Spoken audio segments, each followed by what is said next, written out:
Bab 811, Ye Chen sedang duduk di mobil Gu Weiliang, dan dalam perjalanan ke rumah Gu, Dong Ruolin mengiriminya pesan WeChat, mengatakan, Ye Chen, saya telah memesan penerbangan kami kembali ke Jinling besok. Jam 9, jam di pagi hari, oke. EBSP, oke. Ye Chen menjawab, berapa harga tiketnya? Saya akan mentransfernya kepada Anda, EBSP. Dong Ruolin mengeluh, ini hanya tiket, Anda masih harus bayar aku. Kamu terlalu asing untuk mengikutiku. EBSP, Ye Chen berkata dengan serius, kamu membayar untukku, bagaimana mungkin aku tidak memberikannya kepadamu, EBSP. Dong Ruolin mendengus dan bertanya, lalu kamu menyelamatkanku beberapa kali, bagaimana mungkin saya tidak membalas budi Anda? Kapan Tuan Ye akan memberi saya kesempatan untuk berkomitmen kepada Anda? EBSP, Ye Chen terdiam sesaat dan berkata tanpa daya, oke, saya akan mengurus tiket pesawat. Aku tidak akan sopan padamu lagi. Mari kita bertemu di bandara besok pagi. EBSP, Dong Ruolin berkata, kalau begitu kamu harus tiba di bandara sebelum jam 8. Jangan bangun terlambat, EBSP. Ye Chen berkata, jangan khawatir, saya akan tepat waktu. Ke bandara, EBSP, setelah menutup telepon, Gu Weiliang bertanya dengan gugup, Tuan Ye, apakah Anda akan kembali ke Jinling besok? EBSP, ya, EBSP, Gu Weiliang bertanya lagi, Tuan Ye, bagaimana dengan Anda? Kapan Anda akan kembali? EBSP, belum yakin. EBSP, Gu Weiliang merasa kedinginan di hatinya. EBSP, dia awalnya berpikir bahwa jika Ye Chen akan selalu berada di Yanjing, dia akan pergi ke rumah pamannya sesekali untuk menjilatnya. Mungkin setelah beberapa saat, dia akan bisa membuatnya memaafkannya atas apa yang dia miliki, dilakukan sebelumnya, agar ia bisa pulih kesuburan. EBSP, tapi Ye Chen akan meninggalkan Yanjing besok, dan tidak akan ada kesempatan baginya untuk menjilat di masa depan. Apa yang harus dia lakukan? EBSP, bagaimana jika Ye Chen benar-benar tidak pulih hingga 3 hingga 5 tahun kemudian, bagaimana dia bisa bertahan selama 3 hingga 5 tahun ini? Tanda tanya, jika paman Anda dan keluarganya puas dengan kinerja Anda, saya dapat mempertimbangkan untuk membiarkan Anda kembali normal terlebih dahulu. Gu Weiliang menghela nafas lega dan buru-buru berkata, jangan khawatir, Tuan Ye, saya pasti akan bekerja keras. Tanda seru petik 2, EBSP. EBSP, pada saat Ye Chen kembali ke keluarga Gu Yanzong sudah pergi ke grup Gu. EBSP, dia baru saja pulih dari penyakit serius dan berada dalam kondisi fisik yang sangat baik, jadi dia mengabdikan dirinya baik secara fisik maupun mental untuk pekerjaannya, menyerang saat setrika masih panas untuk memperkuat kendalinya atas grup Gu. EBSP, selain para pelayan di rumah, Ye Chen hanya melihat Gu Qiuyi setengah berbaring di sofa sambil membaca novel. EBSP, karena di dalam villa ada pemanas di bawah lantai, meskipun di luar sudah musim dingin, di dalam villa masih sangat hangat. Suhu di dalam ruangan konstan sekitar 28 derajat. Anda bisa memakai celana pendek dan baju lengan pendek di rumah seperti yang Anda lakukan di musim panas. EBSP, Gu Qiuyi mengenakan gaun tidur berenda, kaki putih rampingnya tumpang tindih dan terbuka ke udara. EBSP, sosoknya memang yang terbaik di antara semua wanita yang pernah dilihat Ye Chen. Bahkan Qin Aok Sue, seorang lada kecil yang telah berlatih seni bela diri selama bertahun-tahun, tidak dapat dibandingkan dengannya. EBSP, hal ini terutama karena proporsi tubuh Gu Qiuyi sangat bagus, dia memiliki sosok berkepala 9 yang diimpikan semua bintang wanita.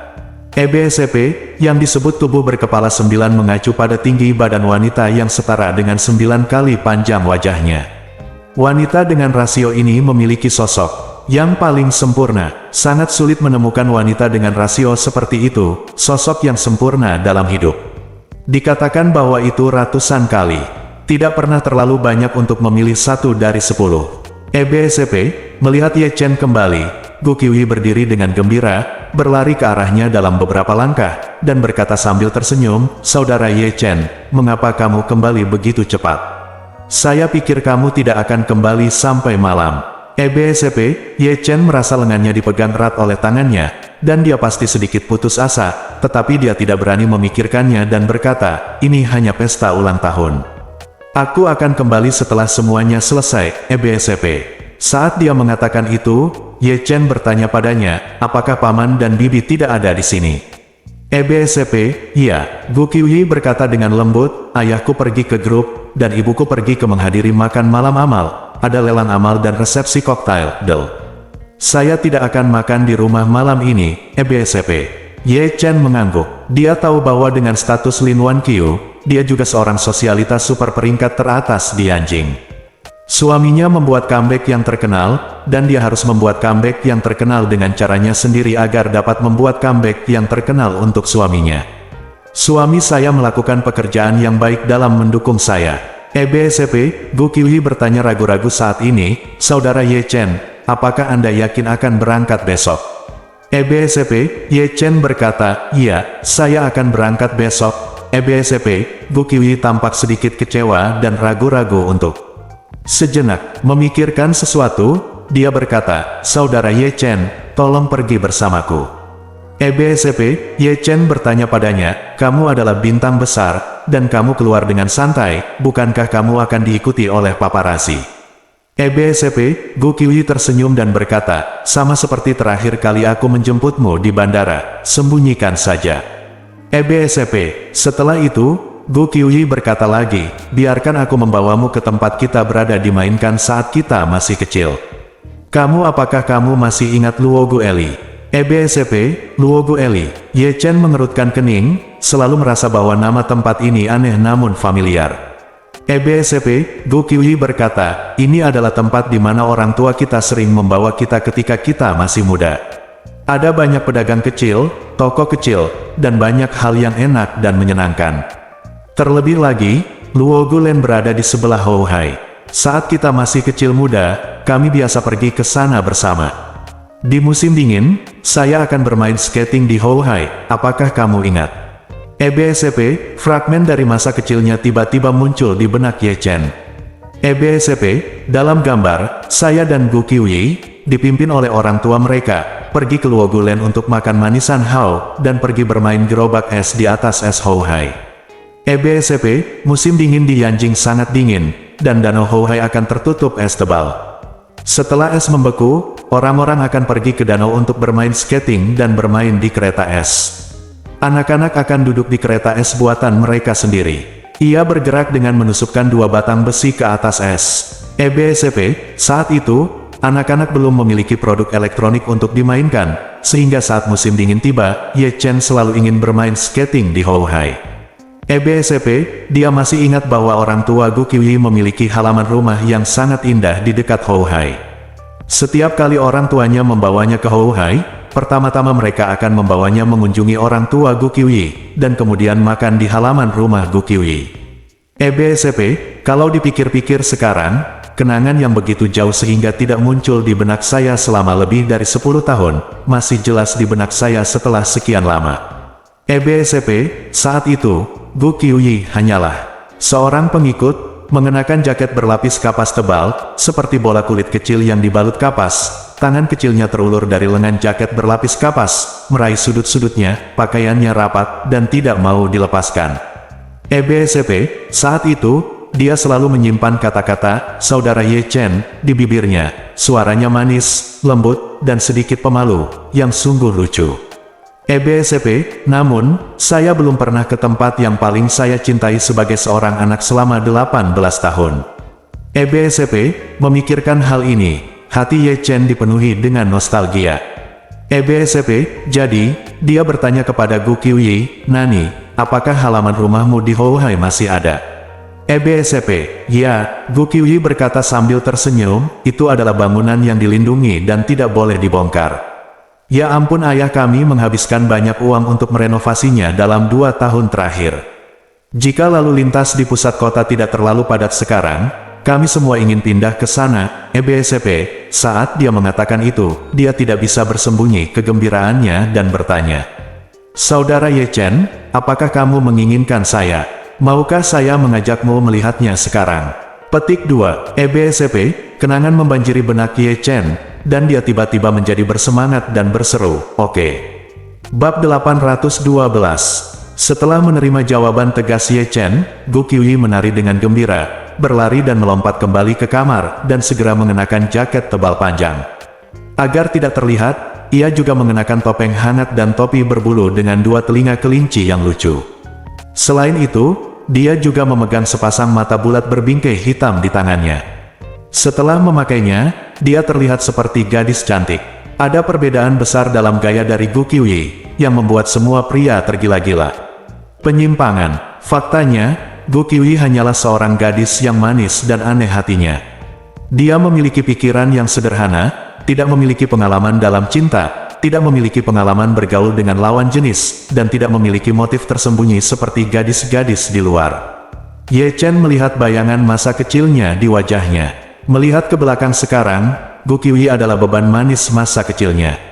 Alasan mengapa aku mengatakan itu adalah beban yang manis adalah karena, meskipun aku tidak ingin dia mengikutiku setiap hari dan memanggilku saudara Ye Chen seperti seorang pengikut, jauh di lubuk hatiku aku menikmati perasaan dia berada di sekitarku. Gu Qiuyi melihat bahwa Ye Chen sedang menatapnya dengan linglung, dan rona merah tiba-tiba muncul di wajah cantiknya, dan dia berkata dengan malu-malu, "Saudara Ye Chen, mengapa kamu menatapku seperti itu?" Ye Chen kembali sadar, tersenyum canggung tapi sopan dan berkata, "Aku tiba-tiba memikirkan hal-hal dari masa kecilku, dan perhatianku sedikit terganggu."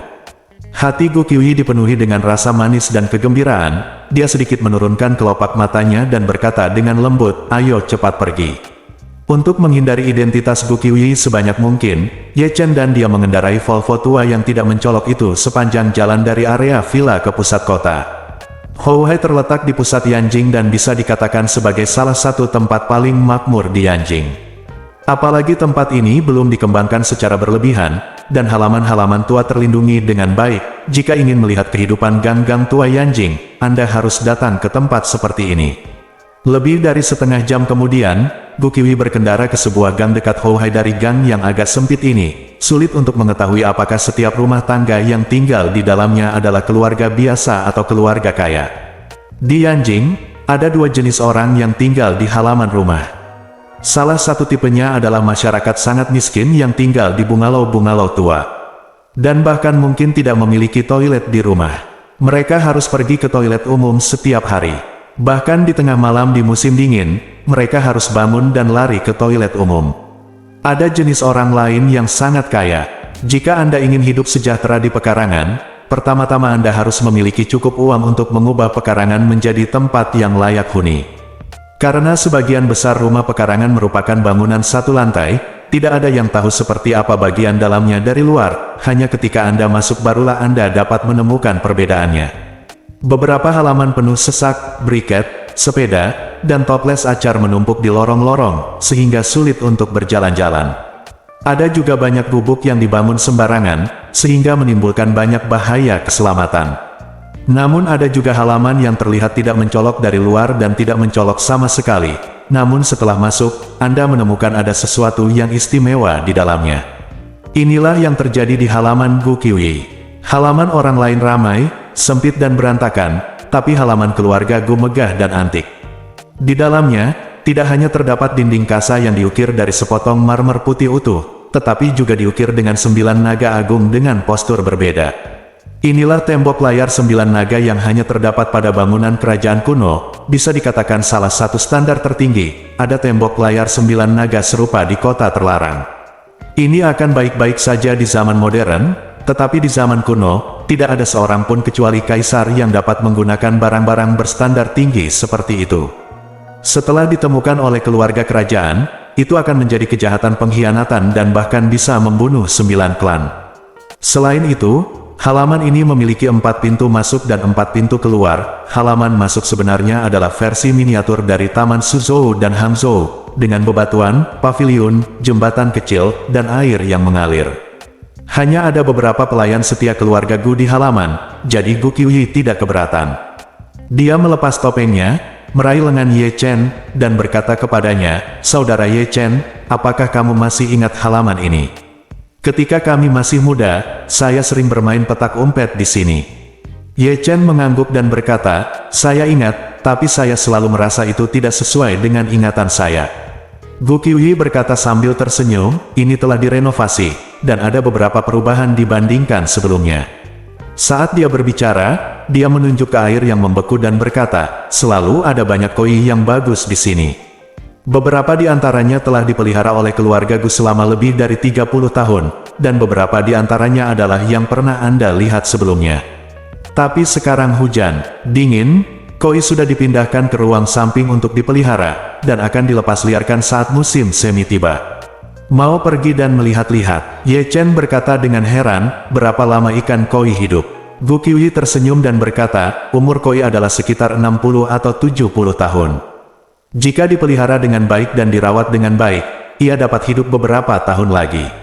Saat dia berbicara, Gu Qiuyi bertepuk tangan dengan serius dan berkata, lihat, ada beberapa jenis hewan peliharaan. Jika kamu memeliharanya dengan baik, mereka mungkin hidup lebih lama darimu. Jenis lainnya adalah koi, dan ada kura-kura dan burung beo, macau dan burung beo bunga matahari dapat hidup sampai usia 60 atau 70 tahun. Begitu dia selesai berbicara, dia menarik Ye Chen dan berkata, ayo, saya akan mengajakmu melihatnya. Lihat apakah kamu bisa mengenalinya. Setelah itu, Gu Qiuyi membawa Ye Chen ke sayap di samping halaman. Ruang sayap ini sangat besar, dan lebih dari separuh areanya diubah menjadi kolam ikan bersuhu konstan, di mana banyak ikan koi besar berenang. Gu Qiuyi menunjuk ke salah satu koi, yang panjangnya sekitar 1 meter, dan berkata dengan penuh semangat, apakah kamu masih mengingatnya? Kamu dulu menamakannya Nobita, Nobita yang sama di Doraemon. Ye Chen tersenyum dan mengangguk, saya ingat, di masa kecil saya, ini sepertinya yang terbesar. Gu Qiuyi mengangguk dan berkata, ini adalah koi 3 warna Taiso. Ayahku berkata bahwa harga yang dia beli setara dengan apartemen 3 kamar tidur di Jalan Lingkar Ketiga Yanjing. Ye Chen sedikit terkejut. Meskipun dia sedikit terkejut, dia tidak terlalu terkejut. Ikan mas koi sebenarnya sangat mahal. Beberapa waktu lalu, wanita tertua dari keluarga Zhong menghabiskan lebih dari 10 juta untuk mengambil foto ikan koi. Ye Chen juga pernah melihat beritanya. Oleh karena itu, nilai koi yang berharga tidak bisa diukur dengan cara yang sama seperti ikan hias biasa. Pada saat ini, Gu Qiuyi membungkuk dan berjongkok di tepi kolam ikan, melambai ke arah koi besar dan memanggil Daxiong. Tanpa diduga, koi itu langsung berenang. Gu Qiuyi mengulurkan tangan untuk menyentuhnya, tetapi ia tidak bersembunyi sama sekali. Gu Qiuyi menyentuh koi itu dan berkata, Nobita, lihat, saudara Ye Chen datang menemuimu. Apakah kamu masih mengingatnya? Dia masih mengingatmu. Meskipun koi tidak takut pada manusia dan mungkin akrab dengan Gu Qiuyi, ia bukan manusia dan tidak dapat memberikan tanggapan apapun kepada Gu Qiuyi. Gu Qiuyi juga berbicara pada dirinya sendiri, lalu mengangkat kepalanya dan berkata kepada Ye Chen, ayahku berkata bahwa Nobita baru berusia 30 tahun ini. Jika dia dirawat dengan baik, dia bisa hidup selama 40 tahun lagi. Kami bermain bersamanya saat kita masih kecil. Nah, kalau kita punya anak, anak itu juga bisa bermain dengannya. Bab 813. Meskipun Ye Chen tidak menanggapi kata-kata Gu Qiuyi, kenangan masa kecil terus muncul di benaknya, membuatnya merasa lebih dekat dengan Gu Qiuyi. Dia bahkan memiliki gambaran khayalan di benaknya. Jika orang tuanya masih hidup dan dia tidak tinggal di Jinling, haruskah dia menikah dengan Gu Qiuyi sekarang? Mungkin yang menjaga kolam koi sekarang bukan lagi saya dan Gu Qiuyi, tapi mungkin juga orang tua saya dan orang tua Gu Qiuyi. Bahkan dimungkinkan untuk mengikuti 1 atau 2 anak berusia setengah tahun di sekitarnya dan Gu Qiuyi, mengobrol, memanggil mereka orang tua dengan suara yang manis, dan kemudian menanyakan banyak detail dan kenangan tentang koi. Faktanya, semua ini bukanlah imajinasi Ye Chen yang tidak berdasar. Dia tahu karakter ayahnya, Ye Changying, majikan kedua dari keluarga Ye, sangat menepati janjinya. Jika dia masih hidup dan berani mengatakan untuk tidak menikahi Gu Qiuyi, kakinya mungkin akan patah. Selain itu, sebagian besar orang kaya generasi kedua teratas di Yanjing menikah dini karena keluarga mereka telah menjodohkan pasangannya lebih awal, dan mereka biasanya melangsungkan pernikahan segera setelah mereka mencapai usia sah untuk menikah. Kalau begitu, dia mungkin menikah dengan Gu Qiuyi ketika dia berumur 22 tahun. Kalau dihitung-hitung sekarang, saya mungkin sudah menikah dengan Gu Qiuyi selama 4 tahun. Jika dia lebih efisien, wajar jika memiliki 2 anak. Melihat Ye Chen dalam keadaan linglung, Gu Qiuyi bertanya dengan lembut di sampingnya, saudara Ye Chen, apa yang kamu pikirkan? Ye Chen tersenyum pahit dan berkata, saya ingat orang tua saya. Gu Qiuyi menghela nafas pelan, aku baru saja memikirkan tentang Paman Ye dan Bibi Ye. Aku masih berpikir jika tidak terjadi apa-apa pada mereka saat itu, kita mungkin sudah lama menikah dan mungkin sudah punya anak. Dengan begitu, kalau begitu, mungkin ada 3 generasi yang berkumpul di sini hari ini. Ye Chen jelas terkejut. Tanpa diduga, Gu Qiuyi memikirkan dirinya sendiri. Dia tidak bisa menahan nafas dalam hatinya. Gu Qiuyi telah menerima identitas tunangannya sejak dia masih kecil. Dia selalu menganggap menemukan dan menikahi dirinya sendiri sebagai tujuan hidupnya selama bertahun-tahun. Jika dia benar-benar mengecewakannya di masa depan, bagaimana dia akan menghadapi Gu Yanzong dan Lin Wanqiu? Kedepannya, bagaimana kamu akan menghadapi orang tuamu yang selalu menepati janjinya? Gu Qiuyi di samping tidak tahu bahwa Ye Chen sedang bergumul dalam pikirannya, jadi dia dengan lembut menarik tangannya dan berkata, "Maaf, Saudara Ye Chen, saya seharusnya tidak menyebut Paman Ye atau Bibi Ye, yang mana membuatmu sedih." Ye Chen menggelengkan kepalanya dan tersenyum dan berkata, "Tidak apa-apa. Setelah bertahun-tahun, aku tidak begitu sedih lagi.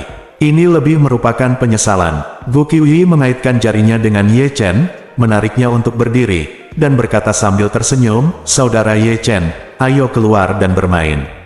Ye Chen mengangguk, menghilangkan pikiran melankolis di benaknya, berjalan mengelilingi halaman bersama Gu Qiuyi, lalu pergi ke Houhai bersama. Sepanjang jalan, Gu Qiuyi tidak mau melepaskan tangannya, melihat minatnya begitu tinggi, Ye Chen tidak memaksanya. Meski cuaca saat ini sangat dingin, bagi masyarakat Yanjing, inilah waktu terbaik untuk bermain skating di Houhai. Oleh karena itu, seluruh Houhai sangat ramai, dan esnya penuh dengan pria, wanita, dan anak-anak yang bersenang-senang. Ye Chen dan Gu Qiuyi datang ke es bergandengan tangan, dan menyewa mobil es 2 tempat duduk dari lelaki tua di tepi pantai, lalu Ye Chen mengajak Gu Qiuyi bersenang-senang di atas es. Pada saat ini, ada pandangan yang sangat terkejut di antara kerumunan, menatap Ye Chen. Tanpa henti, pemilik tampilan ini adalah Dong Ruolin. Dong Ruolin juga gadis lokal dari Yanjing. Karena dia akan meninggalkan Yanjing dan kembali ke Jinling besok, dia juga merindukan pengalaman bermain skating di Houhai. Dia menyeret sepupu kecilnya ke rumah dan berlari ke Houhai untuk bermain bersama. Mereka berdua datang sedikit lebih awal dari Ye Chen dan Gu Qiuyi. Mereka telah bermain dengan gembira selama lebih dari setengah jam. Tepat ketika mereka hendak istirahat, mereka melihat Ye Chen berjalan bergandengan tangan dengan Gu Qiuyi. Gu Qiuyi mengenakan topeng tebal, kacamata berbingkai hitam, dan topi bertelinga kelinci yang lucu, jadi Dong Ruolin tidak bisa mengenalinya sama sekali. Tapi Ye Chen tidak melakukan apapun untuk menutupi wajahnya, dan itu adalah hari lain dan malam. Dia sedang memikirkan kekasih impiannya, jadi dia secara alami mengenali Ye Chen sekilas. Pada saat ini, dia merasa seluruh pandangan dan kognisinya telah diubah. Bagaimana Ye Chen bisa bermain skating bergandengan tangan dengan seorang gadis? Terlebih lagi, keduanya sangat dekat, yang sekilas terlihat sangat tidak normal. Jika dia mengingatnya dengan benar, bahkan Ye Chen dan Xiao Churan belum pernah sedekat ini. Mungkinkah Ye Chen telah berselingkuh sejak lama? Aku selalu menyatakan cintaku pada Ye Chen, tapi Ye Chen selalu menolakku tanpa ragu dan benar. Kupikir dia setia pada Xiao Churan, tapi aku tidak menyangka dia akan benar-benar bersama kecantikan muda di Yanjing. Tangan skating di tangan, meskipun dia tidak bisa melihat wajah Gu Qiuyi, dia tahu dari sosok Gu Qiuyi bahwa dia pasti wanita yang sangat cantik. Dengan sosok seperti itu, dia dan bahkan Xiao Churan akan langsung tersingkir tanpa ada sampah yang tersisa. Suasana hati Dong Ruolin tiba-tiba tenggelam ke dasar. Ia berpikir dengan sedih, pantas saja Ye Chen selalu enggan menerima cintaku. Ternyata dia punya cinta baru di Yanjing. Sepupu Dong Ruolin melihat adiknya tiba-tiba tertegun dan bertanya dengan rasa ingin tahu, "Kakak, ada apa denganmu?" Dong Ruolin kembali sadar dan tersenyum pahit, "Bukan apa-apa, aku hanya memikirkan sesuatu." Sepupu saya bertanya sambil tersenyum, "Apakah kamu enggan untuk pergi? Mengapa kamu tidak berhenti bekerja di grup Dihao dan kembali ke Yanjing?" Dong Ruolin juga merasa sedikit kecewa. Keluarga benar-benar tidak ingin dia kembali. Ayah, paman, dan kakeknya berharap dia bisa tinggal di Yanjing dan berkembang bersama Gu Weiliang, putra tertua keluarga Gu. Tapi Dong Ruolin ingin kembali. Alasan kenapa saya ingin kembali bukan karena pekerjaan di M Grand Group, atau karena ketua misterius M Grand Group, tapi karena Ye Chen. Ye Chen telah menyelamatkannya lebih dari sekali, dan saat itu dia terluka di kaki dan memiliki hubungan dekat dengannya. Faktanya, dari lubuk hatinya yang paling dalam, dia telah benar-benar jatuh cinta padanya. Dia bahkan merasa jika dia tidak bisa bersamanya dalam hidup ini, Ye Chen telah mencapai kesempurnaan, dan bahkan jika dia menjadi kekasih rahasianya, dia bersedia melakukannya. Bagaimanapun juga, aku mencintainya dengan penuh harap dan tanpa mengharapkan imbalan apapun. Sebagai pecinta bawah tanah tanpa status, aku tetap bisa menjadi wanitanya. Bahkan jika dia dimarahi, bahkan jika dia menjadi tikus jalanan, bahkan jika sahabatnya Xiao Churan berbalik melawannya, dia tidak akan pernah menoleh ke belakang. Namun, pada saat ini, dia tiba-tiba menyadari bahwa dia tampaknya bahkan tidak memenuhi syarat untuk menjadi kekasih bawah tanah Ye Chen. Karena, saat ini, gadis yang duduk di kereta es bersama Ye Chen dan bermain dengan gembira seharusnya adalah kekasih bawah tanah Ye Chen, bukan? Memikirkan hal ini, mata Dong Ruolin menjadi merah dan lembab. Dia tiba-tiba iri pada gadis tak berwajah itu. Meskipun dia hanya kekasih bawah tanah Ye Chen begitu perhatian padanya dan bermain dengannya seperti pacar. Bukankah ini yang paling dia cintai? Diinginkan, bab 814. Saat ini, Ye Chen tidak tahu bahwa dia sedang diawasi dengan ketat oleh Dong Ruolin. Dia benar-benar tenggelam dalam skating, olahraga rekreasi yang sangat dia sukai saat masih kecil. Setiap orang memiliki kepolosan seperti anak kecil, tidak terkecuali Ye Chen. Saat mereka sedang bersenang-senang, seorang anak dengan sepatu skate meluncur semakin cepat di atas es, langsung menuju kereta es Ye Chen dan Gu Qiuyi. Di luar dugaan, anak tersebut justru kehilangan kendali arah. Saat ia semakin dekat dengan Gu Qiuyi, ia tidak berbalik dan hanya menabrak Gu Qiuyi. Saat mereka hendak saling memukul, anak itu berteriak, melahir, dengan ketakutan. Gu Qiuyi melihatnya dan terkejut. Meskipun anak tersebut terlihat berusia awal 10 tahun dan beratnya tidak lebih dari 60 atau 70 pon, dampak inersia tidak dapat dianggap remeh ketika kecepatannya meningkat. Yang lebih bahayanya lagi, anak-anak tersebut bukan memakai sepatu roda, melainkan sepatu roda. Benda-benda itu tajam dan tajam, sekali menusuk atau mencakar seseorang, dapat dengan mudah menimbulkan luka serius. Melihat ini, Ye Chen tiba-tiba melompat dari kereta es dengan tergesa-gesa, lalu memeluk Gu Qiuyi dan memutarnya setengah lingkaran, mengangkatnya menjauh dari posisi di mana dia akan dipukul. Namun, melihat anak itu hendak menabrak truk es, Ye Chen tidak tega menyakiti anak itu. Maka dia menendang truk es tersebut. Truk es itu terayun menjauh dari es di antara petir dan batu api yang dituju anak itu, untuk memukul melompat ke arah lain. Anak tersebut belum memiliki banyak pengalaman, apalagi kemampuan merespon keadaan darurat. Melihat dirinya hendak menabrak truk es, ia begitu ketakutan hingga hanya menutup matanya. Pada saat ini, kereta es tersebut ditendang oleh Ye Chen. Akibatnya anak tersebut terus berlari ke depan, dan kecepatannya bahkan lebih cepat dari sebelumnya. Tidak jauh dari situ, Dong Ruolin selalu berada di garis 3 titik yang dibentuk oleh anak itu, Ye Chen, dan dirinya sendiri. Ye Chen dan Gu Qiuyi baru saja memblokir gadis kecil itu, jadi dia tidak melihat dengan jelas apa yang terjadi. Begitu pula dia. Melihat seorang gadis kecil kehilangan kendali di atas es. Dia hanya melihat bahwa Ye Chen benar-benar menggendong pinggang wanita itu dan memberinya pelukan putri yang sangat ambigu, dan dia merasa masam dan marah. Dia tidak bisa menahan diri untuk diam-diam berpikir dalam hatinya, Ye Chen bertindak terlalu jauh. Bahkan jika dia datang ke Yanjing untuk bertemu kekasihnya, dia masih berani menunjukkan kasih sayangnya secara terbuka di tempat umum seperti Houhai. Bukankah ini terlalu nakal? Tepat ketika dia sedang marah, bayangan gelap tiba-tiba muncul di depan matanya, dan sepupunya berteriak dari samping, "Ah! Saudari Ruolin, hati-hati!" Begitu dia selesai berbicara, bayangan hitam itu bergegas ke depan Dong Ruolin. Pada saat ini, Dong Ruolin mengalihkan perhatiannya dari Ye Chen dan Gu Qiuyi ke bayangan hitam yang bergegas ke arahnya. Ketika dia melihat dengan jelas bahwa orang yang bergegas ke arahnya adalah seorang gadis yang menutup matanya dan berteriak ketakutan, dia sangat ketakutan sehingga dia tidak tahu harus berbuat apa. Siapapun yang pernah bermain skating di atas es atau salju mengetahui aturan keselamatan paling dasar, yaitu menjauhi orang yang kehilangan kendali. Di atas es dan salju, jika seseorang tidak mengetahui cara mengerem, Kecepatannya dapat dengan mudah mencapai keadaan yang sangat berbahaya. Tidak banyak perbedaan antara ditabrak orang dengan kecepatan tinggi atau ditabrak mobil dengan kecepatan tinggi. Sepatu seluncur es dan papan seluncur salju sangat keras dan tajam serta dapat dengan mudah menyebabkan cedera serius.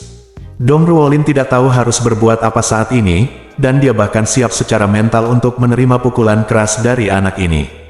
Saat sepatu skate anak itu hampir menyentuhnya, dia sangat ketakutan hingga dia menutup matanya dan berteriak.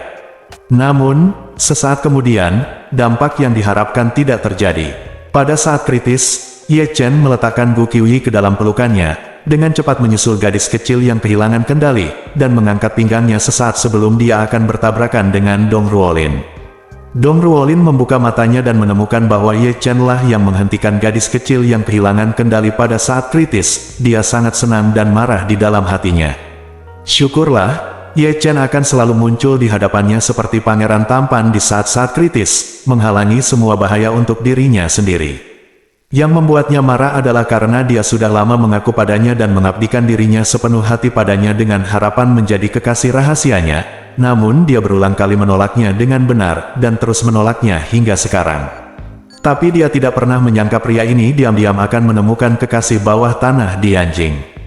Ye Chen belum memperhatikan Dong Ruolin. Perhatiannya terfokus pada anak tersebut, karena dia tahu betul bahwa jika terjadi tabrakan, kemungkinan besar anak tersebut akan terluka. Dalam dampak yang sama, orang dewasa mungkin pulih setelah melambat, tetapi anak-anak akan lebih pulih, mungkin memerlukan rawat inap. Untungnya, anak tersebut ketakutan namun tidak mengalami luka serius. Pada saat ini, gadis kecil itu membuka matanya dan melihat bahwa Ye Chen telah menyelamatkannya dari menabrak orang lain. Dia menarik napas dalam-dalam dan berkata dengan penuh terima kasih, Paman, terima kasih. Ye Chen tersenyum sedikit, meletakkannya di atas es, dan berkata kepadanya, gadis kecil, kamu harus ingat untuk bermain skate lebih lambat di masa depan. Gadis kecil itu buru-buru mengangguk, terima kasih, Paman, saya mengerti. Setelah mengatakan itu, dia melambai kepada Ye Chen dengan hati-hati, selamat tinggal, Paman. Ye Chen memperhatikannya perlahan menjauh, dan kemudian dia menghela nafas lega saat dia hendak kembali untuk mencari Gu Qiuyi. Dia tiba-tiba melihat wajah yang dikenalnya menatapnya dengan tatapan tegak. Dia melihat sekilas dan bertanya dengan heran, Ruolin, kenapa kamu ada di sini? Dong Ruolin sengaja mengernyitkan hidung dan mendengus, Houhai bukan milik keluargamu, kenapa aku tidak bisa berada di sini? Ye Chen tidak tahu bahwa Dong Ruolin sedang marah di dalam hatinya saat ini. Melihat bahwa dia tampak sedikit kesal ketika dia berbicara, dia tersenyum dan berkata, bukan itu yang saya maksud. Saya hanya berpikir itu kebetulan. Yanjing sangat besar, bagaimana saya bisa bertemu dengannya di sini? Unggul. Dong Ruolin mengerutkan bibirnya dan berkata, seperti kata pepatah lama, tidak ada tembok kedap udara di dunia. Saya biasa datang ke Houhai untuk bermain skate setiap musim dingin.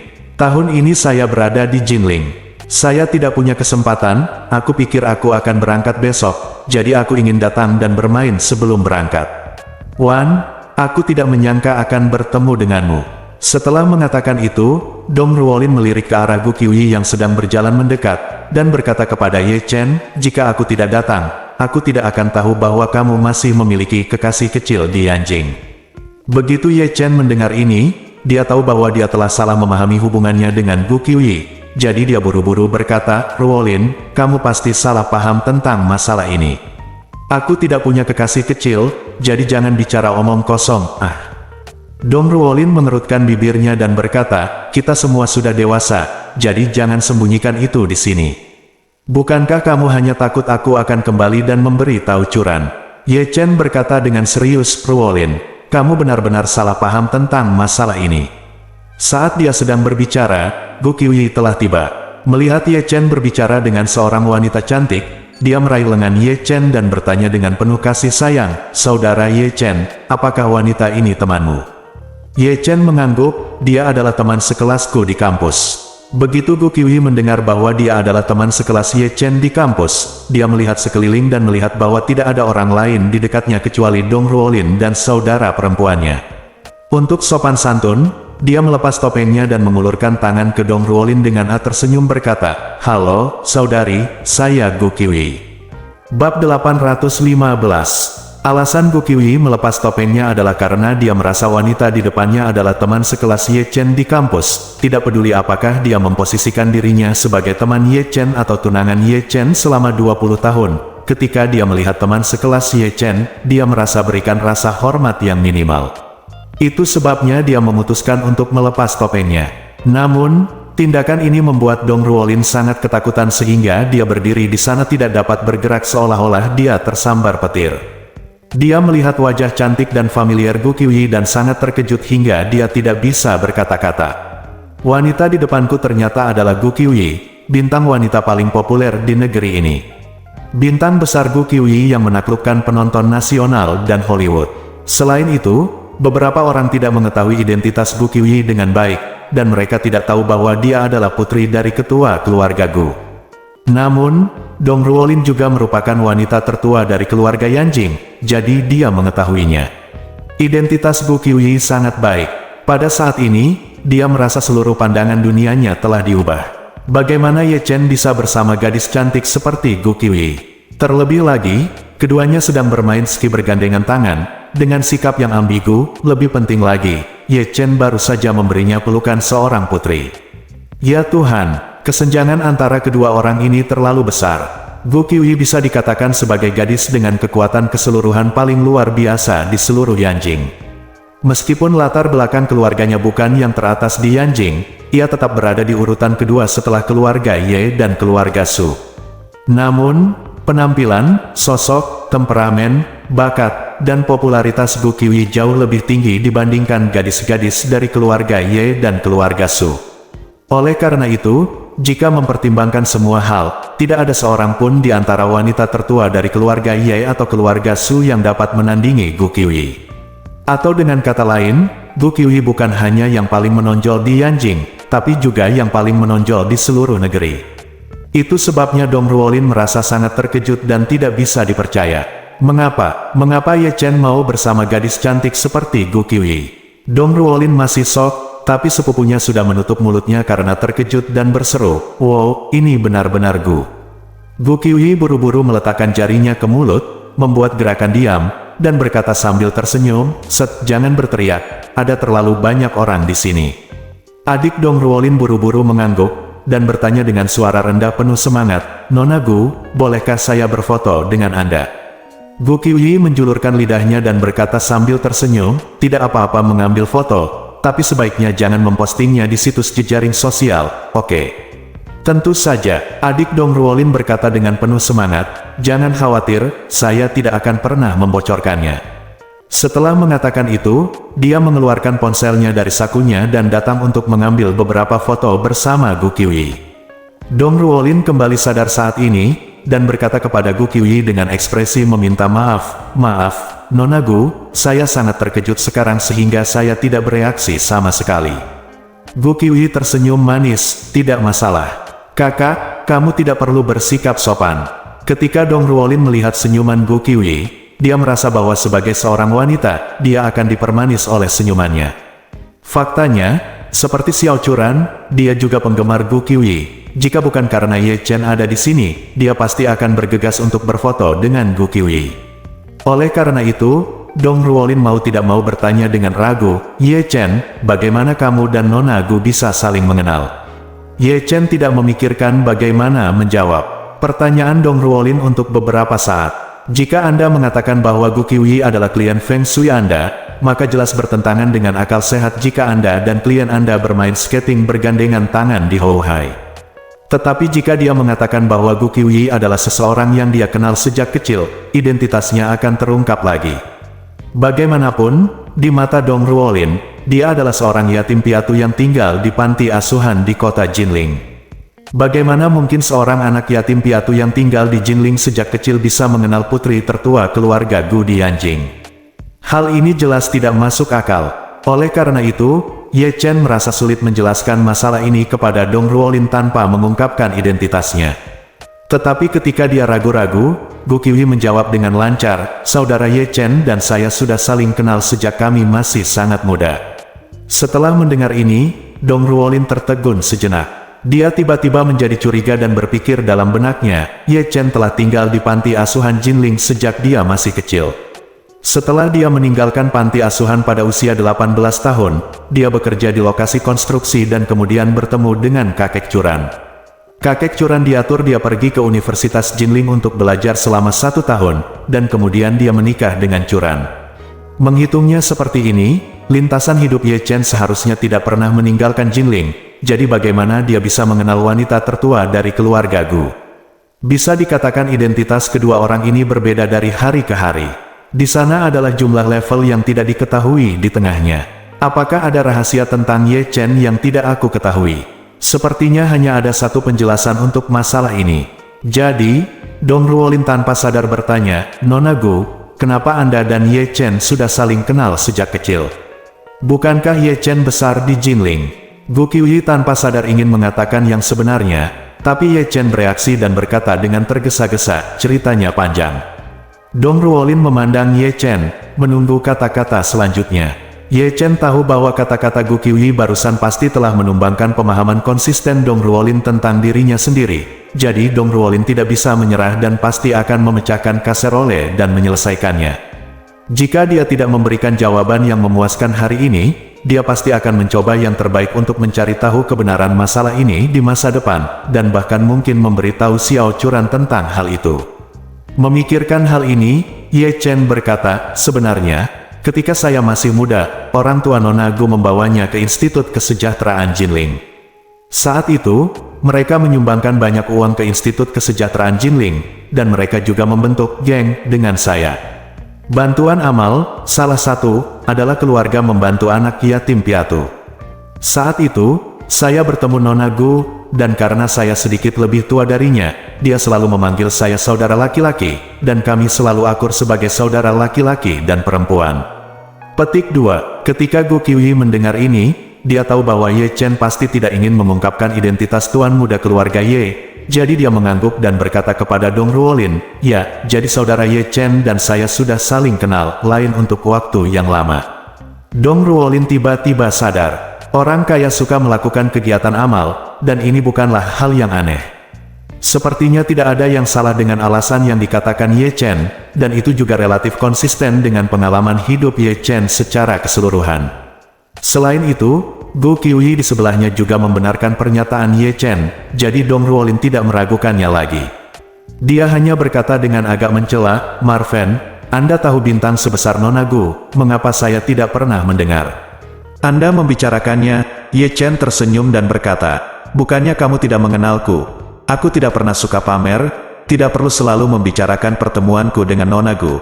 Lagi pula, aku hanyalah pecundang di mata semua orang. Bahkan jika saya mengatakannya, tidak ada yang akan mempercayainya. Sebaliknya, itu pasti akan menimbulkan ejekan semua orang. Daripada melakukan ini, mengapa saya harus repot-repot?" Bersambung.